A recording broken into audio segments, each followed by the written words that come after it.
Hello, humans! I am going to read Chapter 8 of The Scarlet Pimpernel today. I hope you're all having an awesome day, wherever in the world you are, and keeping yourselves safe and physically distanced and socially connected. Here we go. Chapter 8. I have to sit funky because I have an alien baby on my leg. It's really painful, and yes, I've seen a doctor. Right, Chapter 8, The Accredited Agent. The afternoon was rapidly drawing to a close, and a long, chilly English summer's evening was throwing a misty pall over the green Kentish landscape. The Daydream had set sail, and Marguerite Blakeney stood alone on the edge of the cliff for over an hour, watching those white sails, which bore so swiftly away from her the only being who really cared for her, whom she dared to love, whom she knew she could trust. Some little distance away to her left, the lights from the coffee room of the Fisherman's Rest glittered yellow in the gathering mist. From time to time it seemed to her aching nerves as if she could catch from thence the sound of merrymaking and of jovial talk, or even that perpetual senseless laugh of her husband's, which grated continually upon her sensitive ears. Sir Percy had had the delicacy to leave her severely alone. She supposed that in his own stupid good-natured way. He may have understood that she would wish to remain alone, while those white sails disappeared into the vague horizon, so many miles away. He, whose notions of propriety and decorum were supersensitive, had not suggested even that an attendant should remain within call. Marguerite was grateful to her husband for all this. She always tried to be grateful to him for his thoughtfulness, which was constant, and for his generosity, which really was boundless. She tried even at times to curb the sarcastic, bitter thoughts of him, which made her, in spite of herself, say cruel, insulting things, which she vaguely hoped would wound him. Yes, she often wished to wound him, to make him feel that she too held him in contempt, that she too had forgotten that once she had almost loved him, loved that inane fop, whose thoughts seemed unable to soar beyond the tying of a cravat or the new cut of a coat. Bah! And yet, vague memories that were sweet and ardent and attuned to the calm summer's evening came wafted back to her memory on the invisible wings of the light sea breeze. The time when first he worshipped her. He seemed so devoted, a very slave, and there was a certain latent intensity in that love which had fascinated her. Then suddenly that love, that devotion, which throughout his courtship she had looked upon as the slavish fidelity of a dog, seemed to vanish completely. 24 hours after the simple little ceremony at Old St. Roch, she had told him the story of how, inadvertently, she had spoken of certain matters connected with the Marquis de St.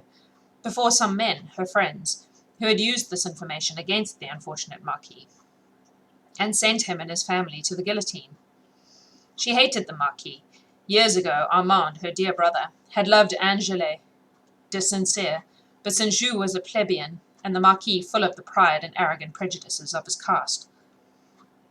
One day Armand, the respectful, timid lover, ventured on sending a small poem, enthusiastic, ardent, passionate, to the idol of his dreams. The next night he was waylaid just outside Paris by the valets of the Marquis de St. and ignominiously thrashed like a dog within an inch of his life, because he had dared to raise his eyes to the daughter of the aristocrat. Sorry.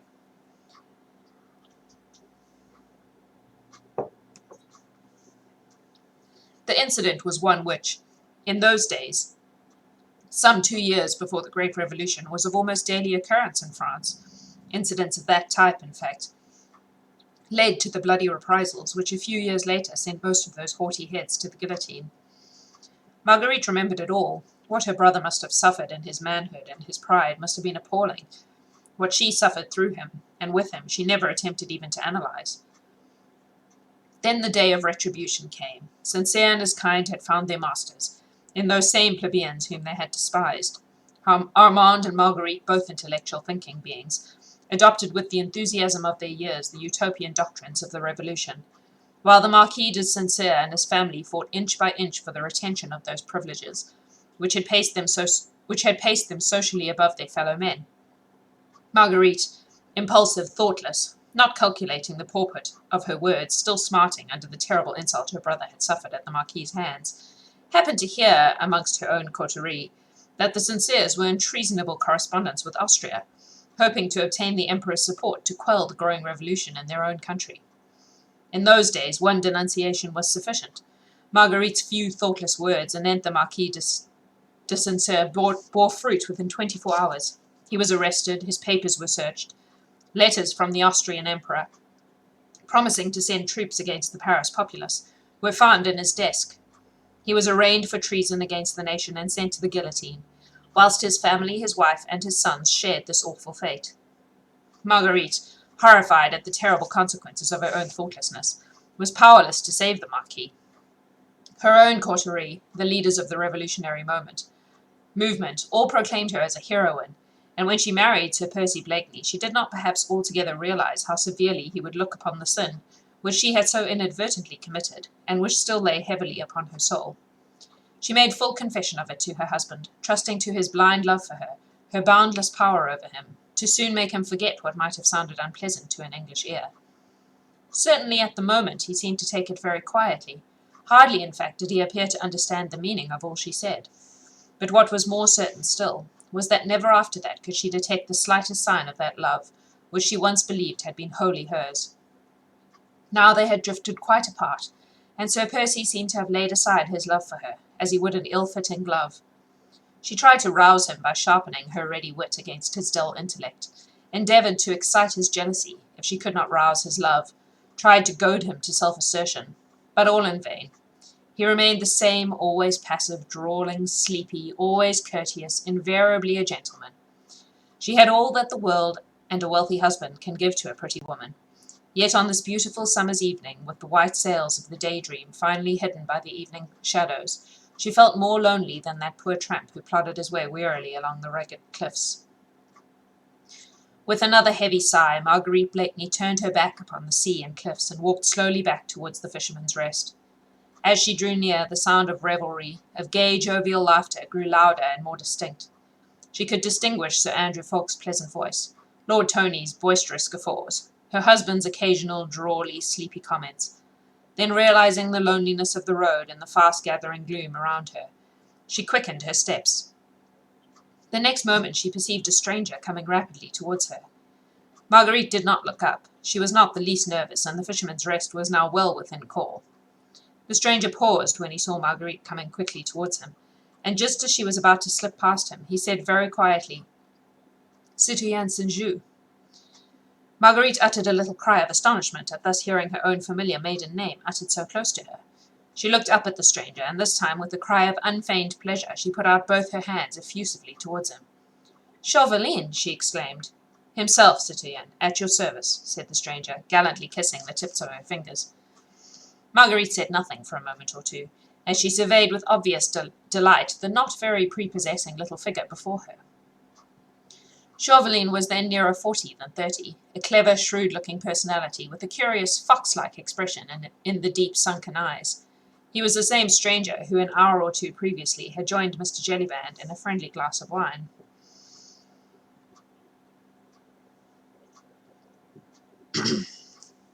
"Chauvelin, my friend," said Marguerite, with a pretty little sigh of satisfaction.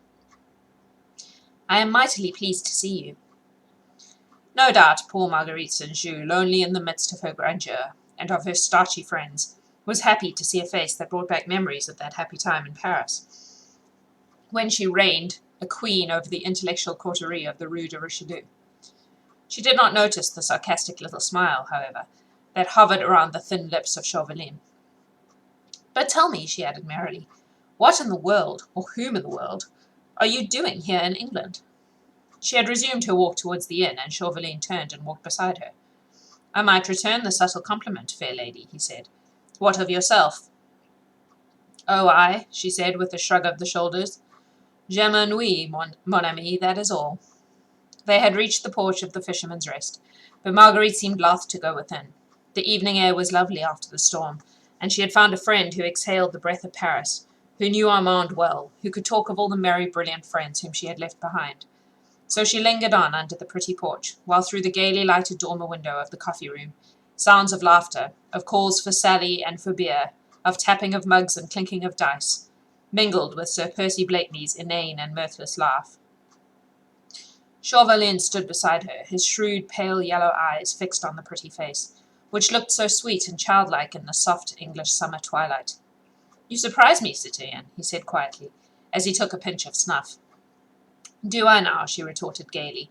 "Faith, my little Chauvelin, I should have thought that with your penetration you would have guessed that an atmosphere composed of fogs and virtues would never suit Marguerite St. "Dear me, is it as bad as that?" he asked in mock consternation. "Quite," she retorted, "and worse." "Strange. Now I thought that a pretty woman would have found English country life peculiarly attractive." "Yes, so did I," she said with a sigh. "Pretty woman," she added meditatively, "ought to have a good time in England, since all the pleasant things are forbidden them, the very things they do every day." "Quite so. You'll hardly believe it, my little Chauvelin," she said earnestly, "but I often pass a whole day, without encountering a single temptation." "No wonder," retorted Chauvelin gallantly, "that the cleverest woman in Europe is troubled with ennui." She laughed one of her melodious, rippling, childlike laughs. "It must be pretty bad, mustn't it?" she said archly, "or I should not have been so pleased to see you." "And this within a year of a romantic love match." "Yes, a year of a romantic love match. That's just the difficulty." "Ah, that idyllic folly," said Chauvelin with quiet sarcasm, "did not then survive the lapse of weeks?" "Idyllic follies never last, my little Chauvelin. They come upon us like the measles and are as easily cured." Chauvelin took another pinch of snuff.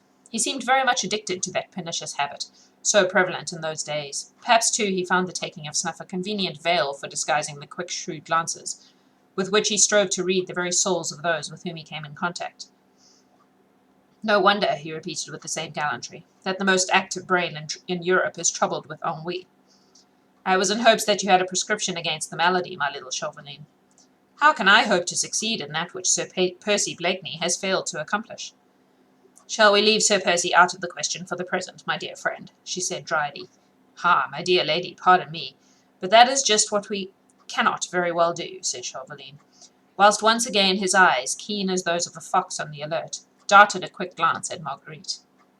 "I have a most perfect prescription against the worst form of ennui, which I would have been happy to submit to you. But what? There is Sir Percy." "What has he to do with it?" "Quite a good deal, I'm afraid. The prescription I would offer, fair lady, is called by a very plebeian name. Work." "Work?" Chauvelin looked at Marguerite long and scrutinizingly. It seemed as if those keen, pale eyes of his were reading every one of her thoughts. They were alone together, the evening air was quite still, and their soft whispers were drowned in the noise which came from the coffee-room. Still Chauvelin took a step or two from under the porch, looked quickly and keenly all around him. Then, seeing that indeed no one was within earshot, he once more came back close to Marguerite. "Will you render France a small service, citoyen?" he said. He asked with a sudden change of manner, which lent his thin, fox-like face a singular earnestness. "La, man," she replied flippantly, "how serious you look all of a sudden. Indeed, I do not know if I would render France a small service. At any rate, it depends upon the kind of service she, or you, want." "Have you ever heard of the Scarlet Pimpernel, citoyen St. said Chauvelin abruptly. "Heard of the Scarlet Pimpernel?" she retorted with a long and merry laugh. "Faith, man, we talk of nothing else. We have hats à la Scarlet Pimpernel. Our horses are called Scarlet Pimpernel. At the Prince of Wales' supper party the other night we had a soufflé à la Scarlet Pimpernel. Lud," she added gaily, "the other day I ordered at my milliner's a blue dress trimmed with green, and bless me if she did not call that à la Scarlet Pimpernel." Chauvelin had not moved while she prattled merrily along.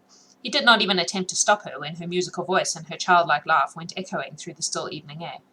But he remained serious and earnest whilst she laughed, and his voice, clear, incisive, and hard, was not raised above his breath as he said, "Then, as you have heard of that enigmatical personage, citoyen, you must also have guessed and known that the man who hides his identity under that strange pseudonym is the most bitter enemy of our Republic, of France, of men like Armand St. "La," she said with a quaint little sigh, "I dare swear he is. France has many bitter enemies these days." "But you, citoyen, are a daughter of France, and should be ready to help her in a moment of deadly peril." "My brother Armand devotes his life to France," she retorted proudly. "As for me, I can do nothing. Here in England—" "Yes, you," he urged still more earnestly. whilst his thin, fox-like face seemed suddenly to have grown impressive and full of dignity. Here in England, citoyen, you alone can help us. Listen, I have been sent over here by the Republican government as its representative. I present my credentials to Mr. Pitt in London tomorrow.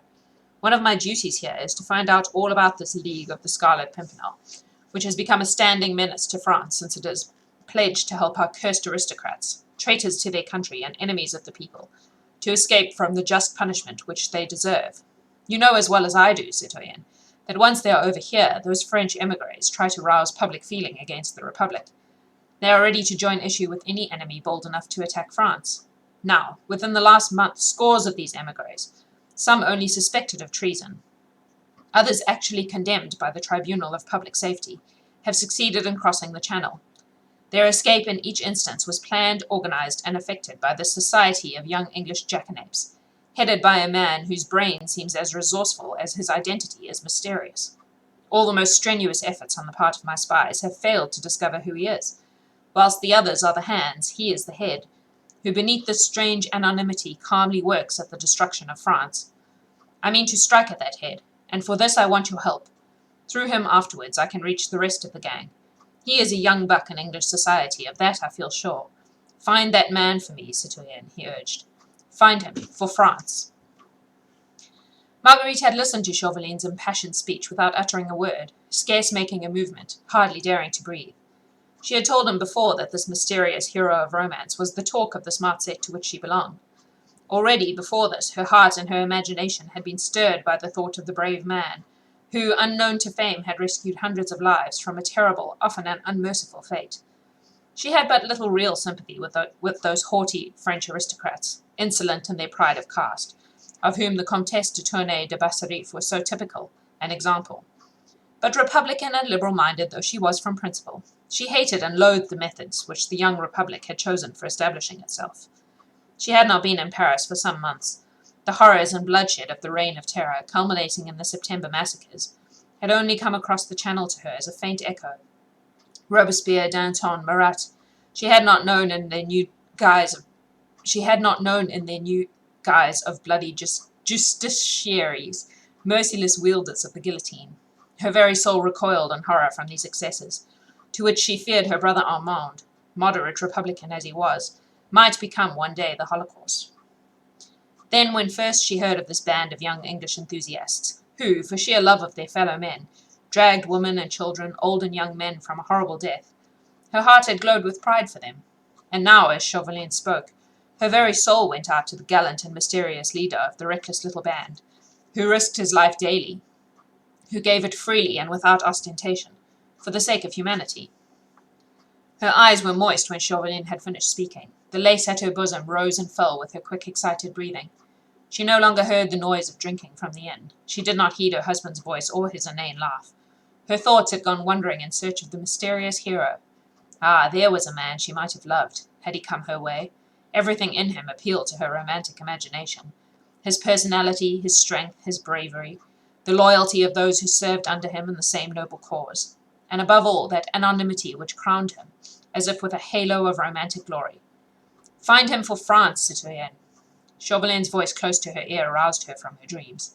The mysterious hero had vanished, and not 20 yards away from her a man was drinking and laughing, to whom she had sworn faith and loyalty.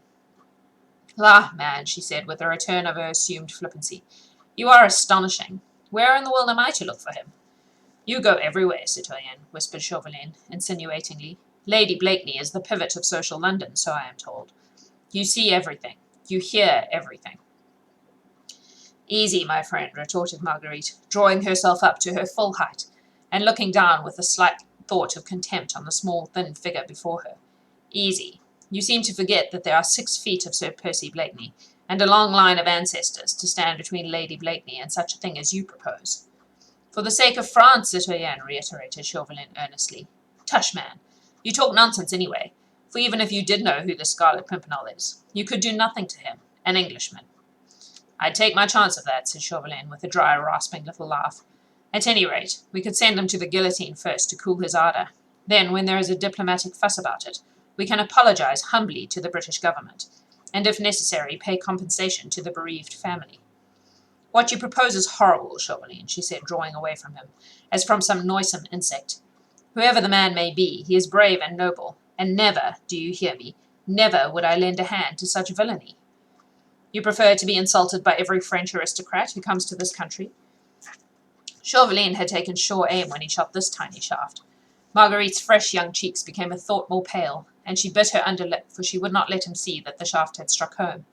That is besides the question, she said at last with indifference. I can defend myself, but I refuse to do any dirty work for you, or for France. You have other means at your disposal. You must use them, my friend. And without another look at Chauvelin, Marguerite Blakeney turned her back on him and walked straight into the inn. This is not your last word, citoyen, said Chauvelin, as a flood of light from the passage illumined her elegant, richly clad figure. We meet in London, I hope. We meet in London, she said, speaking over her shoulder at him. But that is my last word. She threw open the coffee-room door and disappeared from his view, but he remained under the porch for a moment or two, taking a pinch of snuff. He had received a rebuke and a snub, but his shrewd fox-like face looked neither abashed nor disappointed. On the contrary, a curious smile, half sarcastic and wholly satisfied, played around the corners of his thin lips. Oh, we don't like him. All right, my darlings. That was chapter 8, so tomorrow we will read chapter 9. I'm putting these on YouTube as well, so you can catch up if you need to. You all have a beautiful day, and stay safe, be good to each other. I love you. Bye!